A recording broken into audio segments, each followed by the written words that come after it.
हमारे साथ बने हुए कुमार, आपसे मैं जानना चाह रहा हूं, क्योंकि विपक्षी पार्टियां तमाम कोशिश यही कर रही हैं कि किसी तरह से गठबंधन हो जाए, किसी तरह से 2024 में पीएम मोदी को, बीजेपी को सत्ता से बेदखल किया जाए।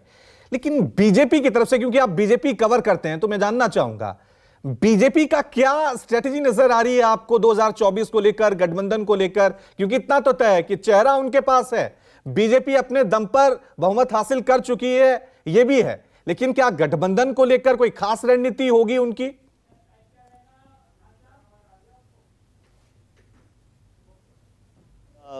जाहिर तौर पे अगर बीजेपी की बात करें, एनडीए की बात करें, तो एनडीए का कुनवा सिकुड़ता गया है, इसमें कोई दो राय नहीं है। लेकिन यह भी देख रहा होगा कि बीजेपी पहले के मुकाबले जब एनडीए की आवश्यकता थी और आज एनडीए साथ है, लेकिन मोटे तौर पे अगर देखें तो बहुमत के लिए एनडीए की आवश्यकता बहुत ज़्यादा नहीं दिखती है। वैसी स्थिति में लेकिन फिर भी एनडीए को बीजेपी साथ लेकर चल रही है और बीजेपी के पास चेहरा है, इसमें कोई दो राय नहीं है। बीजेपी की अपनी रणनीति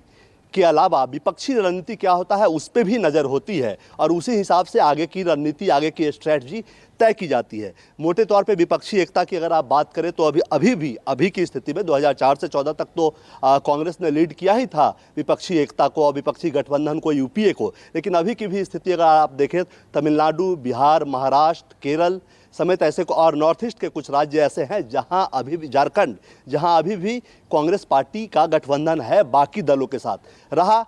बाकी राज्यों की बात तो मुख्य तौर पर विपक्षी गठबंधन से चुनौती तब हो सकती है जब वो साथ आए। लेकिन आप देख लीजिए तेलंगाना,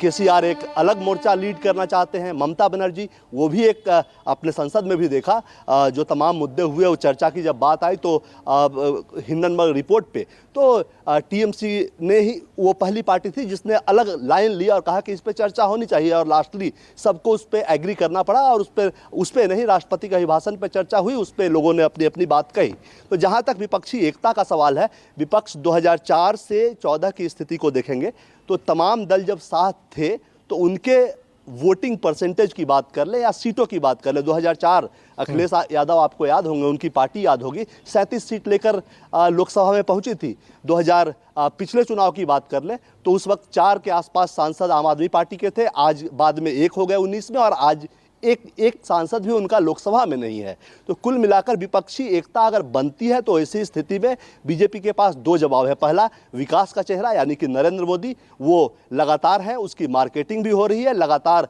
और जो ये पहले आरोप लगते थे कि प्रधानमंत्री लोगों से इंटरेक्ट नहीं करते, आप देखिए आए दिन तमाम टेलीविज़न चैनल्स पे और